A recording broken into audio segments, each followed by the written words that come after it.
যদি বলি it's raining, বৃষ্টি হচ্ছে, কিন্তু কখন শুরু হয়েছে, কতক্ষণ ধরে হচ্ছে, এই প্রশ্নের উত্তরগুলো দিতে পারে প্রেজেন্ট পারফেক্ট কন্টিনিউয়াস টেন্স।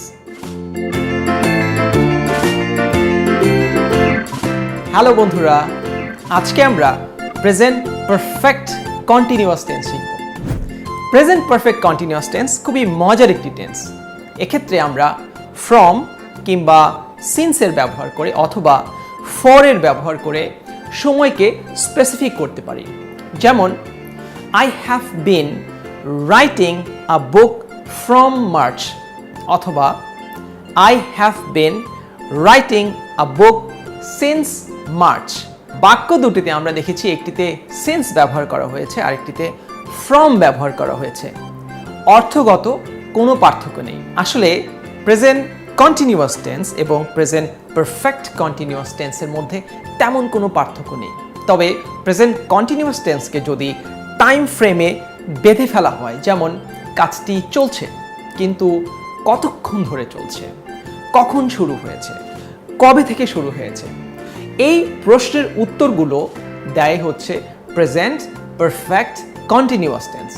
যদি বলি ইটস রেইনিং, বৃষ্টি হচ্ছে, কিন্তু কখন শুরু হয়েছে, কতক্ষণ ধরে হচ্ছে, এই প্রশ্নের উত্তরগুলো দিতে পারে প্রেজেন্ট পারফেক্ট কন্টিনিউয়াস টেন্স। যেমন it has been raining since morning, সকাল থেকে শুরু হয়েছে। অথবা it has been raining for 7 days, 7 দিন ধরে বৃষ্টি হচ্ছে। প্রেজেন্ট পারফেক্ট কন্টিনিউয়াস টেন্সের আরও কিছু এক্সাম্পল দেখে নেওয়া যায়। I have been in teaching profession for more than 15 years. Now I'm recording a video for you. I have been doing this video recording for 5 years since 2015.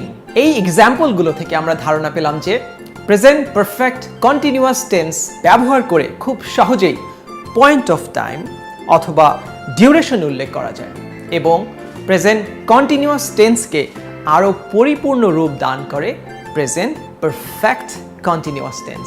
এক্ষেত্রে structure মনে রাখতে হবে, যেমন সাবজেক্টের সাথে হ্যাভ বিন অথবা হ্যাজ বিন যোগ করতে হবে। যদি বলি I have been living in Dhaka for 30 years, কিন্তু থার্ড পারসন সিঙ্গুলার নাম্বারের সাথে হ্যাজ বিন যোগ করতে হবে। যেমন he has been doing this for 6 months. তো বন্ধুরা, তোমরা যদি আরো অনেক প্র্যাকটিস করো তাহলে প্রেজেন্ট পারফেক্ট কন্টিনিউয়াস টেন্সের ব্যবহার খুব সহজেই করতে পারবে।